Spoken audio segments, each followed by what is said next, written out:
ఇప్పుడు క్రైస్తవులు క్రైస్తవులను గొప్పగా మాట్లాడుతున్నారు. ఓకే, ఇదే పాయింట్ నేను మాట్లాడతాను. ఆమెకి లేని బాధ మీకేంటి? ఎందుకంటే జెసికా ఆల్రెడీ ఏం చెప్పారు. ఒక్క నిమిషం నన్ను మాట్లాడివ్వండి. ఒక్క నిమిషం మాట్లాడండి. దానికి సమాధానం చెప్తాను. ఎవరికి పట్టలేదు, నీకు ఒక్కడికే ఎందుకు పట్టింది అని అడిగారు ఆయన. నేనేమంటున్నానంటే, నేను వేరు సార్. నేను మీకు కష్టం వచ్చినా నేను అలాగే మాట్లాడతాను. నా మనసు ఊరుకోదు, నా పద్ధతి అది. నేను ఒక్కడిని మాట్లాడమేంటి సార్? అభినయ్ మాట్లాడదా? ఇంకా అభినయ్ అరెస్ట్ చేయాలి, కేసు పెట్టారులేండి, ఫ్రీగా వదిలిపెట్టలా. ఆయనకు కూడా కావాల్సినవి ఇచ్చారు. ఆయనకి రాజానగరంలో వచ్చినాయి ఆ నోటీసులు. ఆయన్ని అరెస్ట్ చేస్తారు. వీకేఆర్ మీద కేసు పెట్టారు, హర్ష్ కుమార్ గారి మీద కేసు పెట్టారు, కేఏ పాల్ గారి మీద కేసు పెట్టారు. ఎందుకు పెట్టలేదు సార్? నేను ఒక్కడినైనా కోన్కిస్కా గొట్టంగా నేనేమన్నా సార్ ఒక్కడినే అంటారు మీరు? ఎంతోమంది, కొన్ని లక్షల మంది క్రైస్తవులు కొట్లాడుతున్నారు ఇవాళకి కూడా. ఈ సిస్టర్ ఒక మాట అడిగారు, జెసికా ప్రవీణ్ గారికి లేని బాధ మీకెందుకు అని.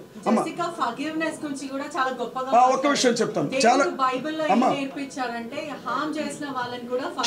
అంటే ఒకటి చెప్తానండి. ఒకటి ఇప్పుడు మీరే చెప్పారు కదా, జెసికా గారు హామ్ చేసిన వాళ్ళని క్షమించాలంటే, హామ్ చేశారంటే చంపారని ఆవిడ కూడా ఒప్పుకున్నట్టే కదా.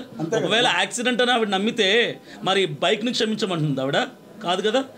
ఎవరో దీని వెనక కుట్రకారులు ఉన్నారు, హంతకులు ఉన్నారు, నిందితులు ఉన్నారు. కాబట్టి వాళ్ళని బైబిల్లో చెప్పిన విధానాన్ని బట్టి మనం క్షమిద్దామనే కదా మాట్లాడేది. ఒక్క విషయం అమ్మ, ఇద్దరు ఆడపిల్లలు, మీరు ఒక ఆడబిడ్డ, కట్టుకున్న భర్త చనిపోయినటువంటి స్థితి, చాలా బెదిరింపులు ఉన్నాయని వాళ్ళు నెత్తినోరు కొట్టుకొని చెప్పారు ఫ్యామిలీతో మేము మాట్లాడినప్పుడు. ఆ బిడ్డని, తన పెద్ద బిడ్డను చంపుతానని బెదిరిస్తున్నారు అని ప్రవీణ్ అన్న అనేక సందర్భాల్లో మాట్లాడారు. తనకి ప్రాణాపాయం ఉందని చెప్పారు. ఆ బిడ్డను తీసుకొని ఏప్రిల్ నెల 17వ తారీఖున అమెరికా వెళ్ళిపోవాలి, వీసా కూడా రెడీ అయింది ఆ బిడ్డకి. అలాంటి స్థితిలో ఈయన చంపేశారు. ఇప్పుడు ఉన్న ఒక్కగానొక్క బిడ్డని, చిన్న బిడ్డ 4 ఏళ్ళు ఉంటాయమ్మా, వాళ్ళని కాపాడుకోవాలా? రోడ్డు మీదకి వచ్చి చనిపోయిన వ్యక్తి గురించి మిగతా వాళ్ళకి టార్గెట్ కావాలా? మీరేం చేస్తారమ్మా? మీరైతే ఏం చేస్తారు ఆవిడ ప్లేస్లో ఉంటే? ఆవిడ నిస్సహాయ స్థితిని వాడుకున్నారు తప్ప సాయం చేశారా? గవర్నమెంట్ వాళ్ళకి సాయం చేశారమ్మా?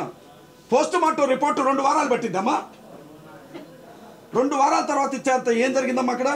పోస్ట్ మార్టం రిపోర్ట్ ఇవ్వడానికి గవర్నమెంట్ సాయం చేసిందా? మసిపూసి మారేడికాయం చేసింది గవర్నమెంట్.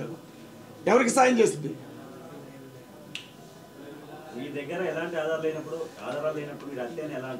నేను అత్యంత మేము అనుమానాలు ఉన్నాయని చెప్తున్నాం.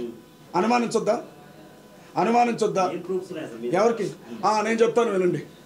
యాక్సిడెంట్లో మనిషి చనిపోయిన చోట యాక్సిడెంట్ అని అంటున్నారు కదా, ఆ మనిషి చనిపోయిన చోట ఆయన మీద బండి అలాగే పడుకొని ఉంది, పడుకోబెట్టారు. ఒక యాక్సిడెంట్ అట్లా జరగడం మేము ఎప్పుడు చూడాలి, అది మా అనుమానం అండి. మీకు రాలేదా? రోడ్డు మీద నుంచి ఒక బండి కింద పడితే మనిషి ఒక్కెళ్ళి పడతాడు, బండి ఒక్కెళ్ళి పడతాడు, కానీ బండిని మీద పడుకోబెట్టుకుంటారా?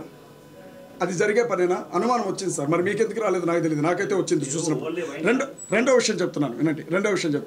ఆ మనిషి చనిపోయినటువంటి స్థలం దగ్గర 2 కర్రలు, రక్తం అంటినటువంటి 2 కర్రలు పడిపోయి ఉన్నాయి. వాటిని దాదాపు 24 గంటల వరకు కలెక్ట్ చేసుకోవాలి.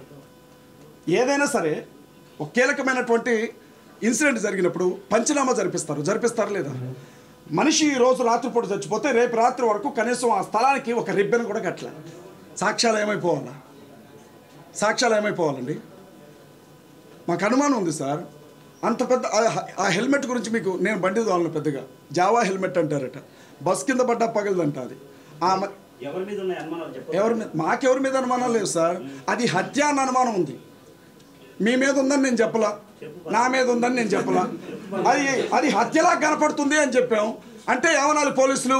మీకు అనుమానాలు ఉన్నాయి, మేము ఇన్వెస్టిగేషన్ చేస్తాం, అది ఎంత నిజమో ఎంత అబద్ధమో చెప్తామన్నారు, కానీ ఆధారాలు పట్టరా అంటారా?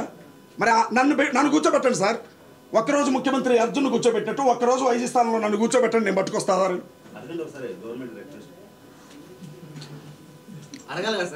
రిక్వెస్ట్ చేసిన సార్, నన్ను కూర్చోబెట్టండి సార్. ఒక 24 గంటల పాటు నన్ను ఐజీ స్థానంలో కూర్చోబెట్టండి దయచేసి. పోలీస్ డిపార్ట్మెంట్ కొంత నాకు సహకరించమని చెప్పండి, నేను పట్టుకొస్తాను ఆధారాలు ఏమన్నా ఉంటే. లేకపోతే అనవసరంగా అనుమానించానని క్షమాపణ చెప్తా కదా. పోలీస్ స్టేషన్లోకి నన్ను తీసుకుని వెళ్తే కనీసం ఇంట్లో ఉన్న వాళ్ళు ఆడికొస్తే కలవడానికి కూడా లోపలికి రాని ఇలా గెంటేశారు. మామూలు పర్సన్గా నాకు ఆధారాలు ఇస్తారమ్మా? సార్, క్రిస్టియన్ సమాజం మొత్తం కూడా జగన్మోహన్ రెడ్డికి ఓటు వేయదన్నారు. అలాగే చంద్రబాబు నాయుడిని మళ్ళీ ముఖ్యమంత్రి కానివ్వము అంటున్నారు. క్రిస్టియన్స్ అందరూ కూడా ప్రతి ఒక్క అభ్యర్థి మీద పోటీ చేస్తారు. ఏమైనా పార్టీ పెట్టే ఆలోచన ఉందా? లేదండి, మేము అలా చెప్పలేము కదా. ఏమండి అమ్మా, నియోజకవర్గానికి ఒకళ్ళు నిలబడతారు, మీకు ఇంట్రెస్ట్ ఉంటే చెప్పండి, మీరు కూడా నిలబడుతుంది లేదండి అమ్మా ఉన్న టెన్షన్ సరిపోకి వెళ్తుంది మళ్ళీ కదా.